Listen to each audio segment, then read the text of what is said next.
নমস্কার বন্ধুরা, আজকে চলে এসেছি একটা power tiller best safety 150 DI। যেটা প্রবলেম হচ্ছে দেখতে পাবেন যে ক্লাচ যখন দিচ্ছে গিয়ে ফেলছে ঠিকঠাক আর কি, মানে কি ক্লাচ রেসপন্ড করছে না। তার জন্য দেখি এই যে আমরা খুললাম, খোলাখুলি চলছে আর কি, তোমার ফ্লাইহুইল থেকে আর কি ক্লাচের যে ড্রাইভ বেল্টের কভার সেটা আর কি ওপেন করে দেখি ইনফেকশন করে আর কি কিসের সমস্যা হতে পারে।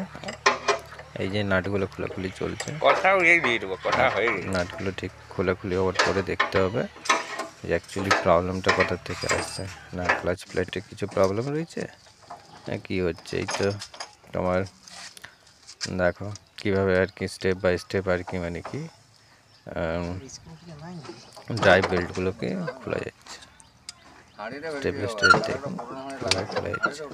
এই যে ড্রাইভ বেল্টগুলো খোলা হয়ে গেছে, এরপরে তুমি দেখতে পারো এই দেখো একটুকু আর কি, মানে কি পুলিতে প্লে রয়েছে। এই যে পুলির ক্লাচের পুলির আর কি লক নাটটা খোলা যাচ্ছে। খোলার পরে দেখতে হবে, এই দেখো খুললাম, খোলার পরে আর কি দেখতে হবে পেছনে একটা আর কি কভার রয়েছে, সেটা খুলতে হবে।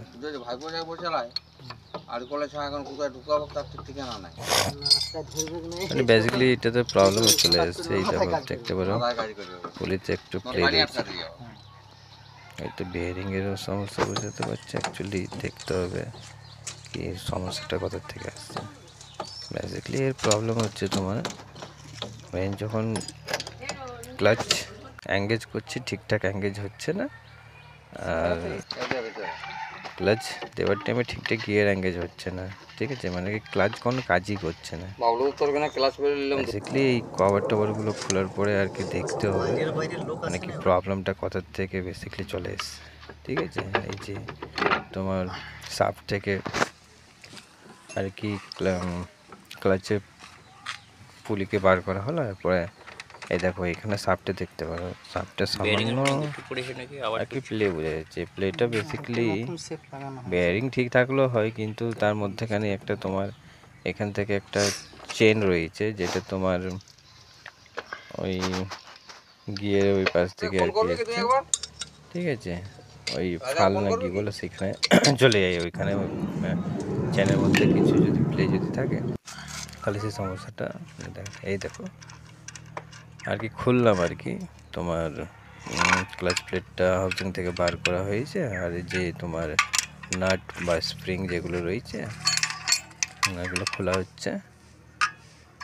এগুলো খোলার পরে আর কি দেখতে হবে কি ক্লাচ প্লেটের কন্ডিশনটা কি রয়েছে, ঠিকঠাক আছে না ক্লাচ প্লেটের মানে কি কন্ডিশন খুবই খারাপ হয়ে যায়।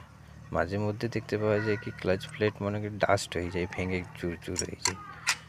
এই ক্ষেত্রে দেখা যাক এই তোমার ভেসশক্তি 130 DIতে কি কন্ডিশনে আর কি থাকছে আর কি ক্লাচ প্লেটটা।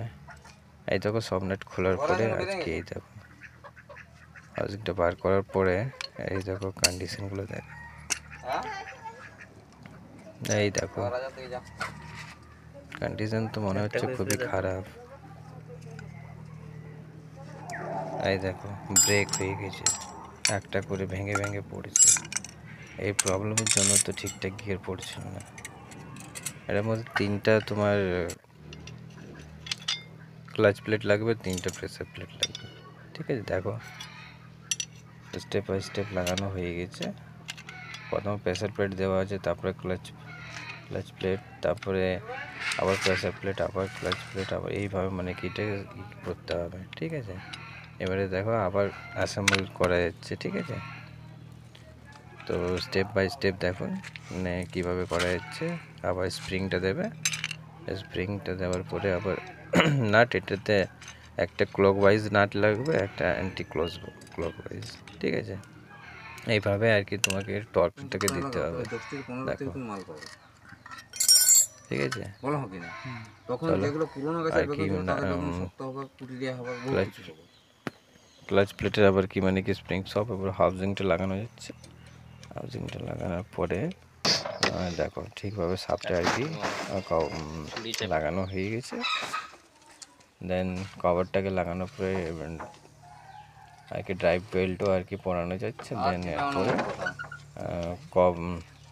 মানে কি ড্রাইভার ফ্লাই হুইলের আবার ড্রাইভ পুলির আর কি কভারটাও এরপরে লাগিয়ে দিতে হবে। এটা লাগানোর পরে তারপরে আবার কি চালিয়ে দেখতে হবে কি ঠিকঠাক আর কি ফিটিং চার্জ 250 টাকা 100 টাকা ঠিক আছে। এগুলো বেসিক্যালি দেখতে হবে। মালটা যখন বোঝা করে দিবি না তখন আমার বেসিক্যালি যেটা মনে হচ্ছে